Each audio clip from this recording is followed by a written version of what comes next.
Maddie, back with another video, and today I'm going to be talking a little bit about my origin story. Basically, how I became a YouTuber, why I became a YouTuber, and just all little tiny stories and things in between. So, let's just get right into it. My voice just went. I'd have to say I would start in the beginning when I was around 9. I was gifted a drawing book, and up until that point, I had loved to draw. I mean, and I could draw by most people's standards. I could draw, but it wasn't good.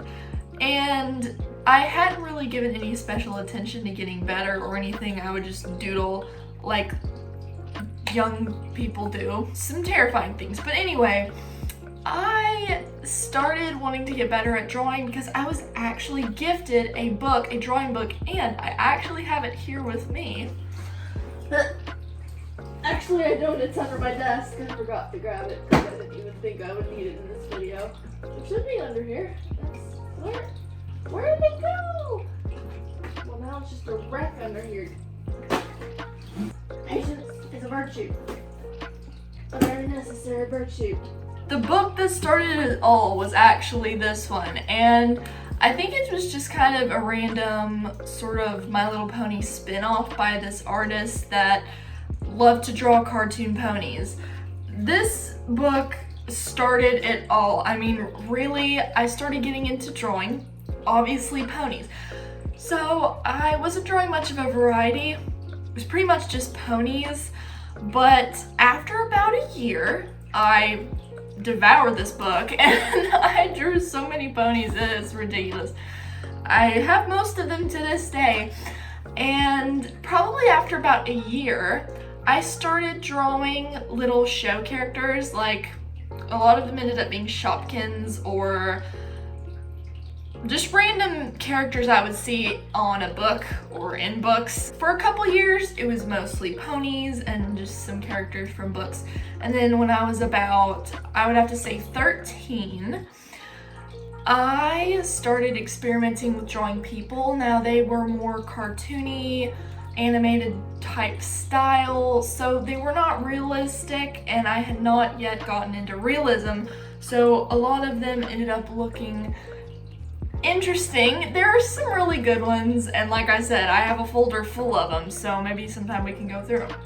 Or maybe not, because they might scar you for life. I was trying to experiment with people, but like I said, they were animated, and it was around this time that I got my first little tastes of being on some kind of social platform and putting my art out there. So there's this app. It's very old now. It's quite run down, and I have obviously been off of it forever. I wouldn't recommend using it because it's just so old, but it was called Alive, and actually the whole point of the app was to edit videos, but it is not a good video editor, trust me. If you want a good video editor, don't use Alive. But I think the whole purpose, it was just created to edit very short videos. By the way, they limited you to about 30 seconds. But I got on there, and there was a very small aspect of some social, like a very small social aspect. So you could have your own little account and you could post your little videos. So I actually just started posting little 30 seconds of a picture of some art that I did. And not a whole lot happened on that platform. Now that I look back on it, it was kind of strange. I don't know why the app was for editing when, you know, they limited you to 30 seconds, but at the time I loved it, so I did that for about a year. I just kind of post some drawings and random stuff. I also started drawing Animal Jam around that time as well. So I was still kind of just drawing some more simple things and posting them on there, and I ended up getting a couple hundred followers. So that was my first, my first kind of achievement, and it actually made me feel pretty good, and I started growing, and I actually started being more inspired to draw because obviously I had a place where I could post it. So I thought, hey, this is kind of cool, I'm gonna start drawing. So I started getting a little bit better, started seeing some improvement, and then when I stopped using the app, after I'd say about a year, that's really when I started getting into more realism. So I started by drawing album covers with people on them. So there were some album covers that I just drew like the faces from. There was this woman I remember drawing, but the eyes, like the eyes were so bad because at the time I hated drawing eyes. I would never want to draw eyes. And this was when I was around 14. I started really trying to get better at eyes. I continued to draw, and then along came this other app, which was also kind of weird. Again, I wouldn't recommend you use it. It's kind of weird. It was like a very random off spin, and the only thing I could think of comparing it to is TikTok, which I've never even been on TikTok, and I never probably will. But it was very similar from what I've heard about TikTok. It's very similar to that. And this app was actually also very similar on the aspect where you could create an account and you could post videos, short videos. I think they had to be about a minute long, but obviously it was more than the previous app. So I then started using that. I thought, hey, let me see if I can also build a following here. So I actually ended up building a following of about 2,000 people on there within the next, I think, year. And so it didn't last very long because it started to be kind of a negative platform. There were people that would post things, and it just started to be kind of a waste of time as well, because even though I would be inspired to draw, I would also just be kind of distracted and maybe watching just other creators' things. I don't know, it was just kind of a distraction. So around the age of 14, I also stopped using that app. So for about a year, about my 14th year, I was using that to publish my art as it was also getting better. So now I was at the point where I was better at eyes, I was better at people. I still wasn't exactly where I wanted to be, but then for the next couple years, to about a year and a half ago when I was 15, we moved here and I was drawing, but not very often. I actually dropped off and I wasn't drawing for a while. And then about a year and a half ago, I started really considering YouTube, actually almost probably more like 2 years, because I was considering becoming a YouTuber for probably almost a year before I actually did. So I was thinking about, you know, maybe it'd be fun to be a YouTuber and it could be fun. I think my biggest hurdle was trying to come up with a channel name. Some of y'all can put your name on your channel and it's just your name or something very simple and aesthetic. For me, it was not that easy. I had to find a good name. I also had to search it up and make sure no one else had the same channel name as I was thinking, which also made it difficult.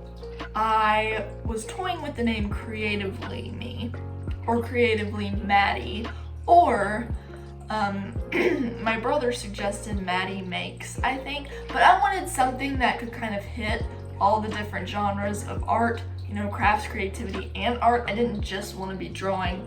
Obviously, if you've been on my channel long enough, you know that I not only like to draw, I love to craft and paint, and it's all art. But anyway, I ended up settling on the name Artistically Me, and ever since I started my channel, I have not changed it. That has been my name consistently for the past year that I've been on YouTube, and the sun is coming out and ruining my lighting. Right before the panorama hit, I started my channel, and I had some people ask me, did you start your channel because of the panorama? No, I didn't, because I'm actually homeschooled, and it's not like I didn't have anything to do. I have homeschool, I had school, didn't mess up anything for me, absolutely nothing. So I continued doing school and everything, but it was actually probably right at a month or so before all that went down. So I just had the idea, I thought, I finally got a name, I'm gonna get my channel up, so I did. And if you've scrolled down to my oldest videos, you will know that I started with speed paints. I feel like a lot of artists probably started with speed paints. And I did because at the time I didn't know what else to do. So I figured out my speed paint setup, and the funny thing is, it was actually out of my room. It was in our little sort of music room area. I don't know, we got a piano in there.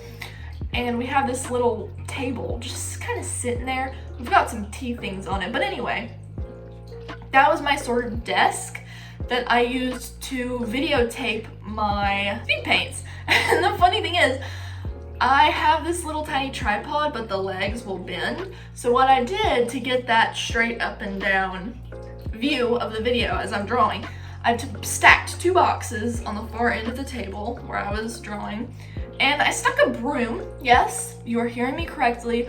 I used a broom, my broom boom. And I stuck the handle, and the handle came over to where I was drawing, and I would wrap the tripod around, and the tripod would hold my phone. So that is how I taped my videos. And then I actually did that for several months, and I didn't get a whole lot of traction. I think I got about 40 subscribers maybe, and I kept doing it, and I would actually crank those videos out. I think I started doing once a day or once every other day, which was a lot, but since I didn't have a whole lot of editing to do at the time, I was just okay with it. And then after a while, I decided I need to start making it better, so I taped my first video with my face in it, which was actually how to make stickers, which was actually the second video I posted with my face in it.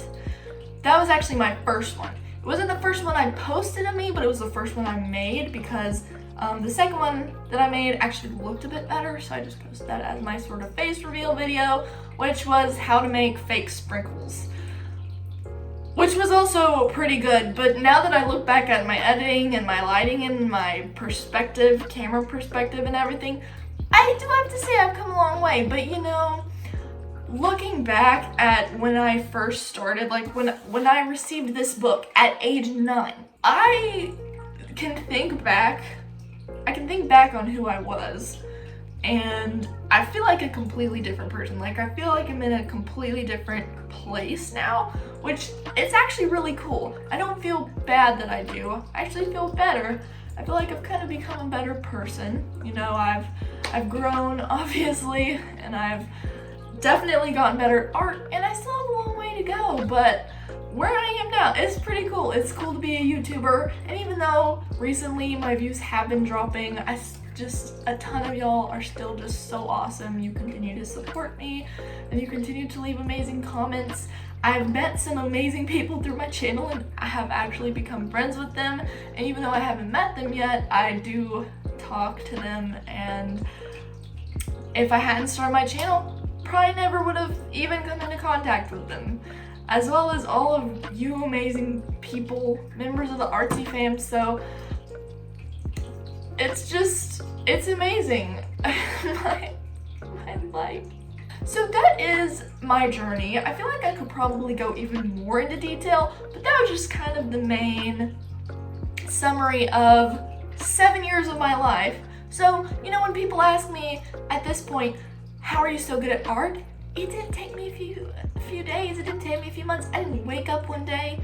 It took me about 7 years to really get good, to really even put myself out on different social platforms and figure out how to do that, figure out how to videotape and edit and the lighting and everything, and even just my drawing period. It took a long time to even get up to this point, and I have even further to go. So as I continue with my channel, I feel that my art will get better. And even now, I've only been on YouTube for a year, and I have definitely improved.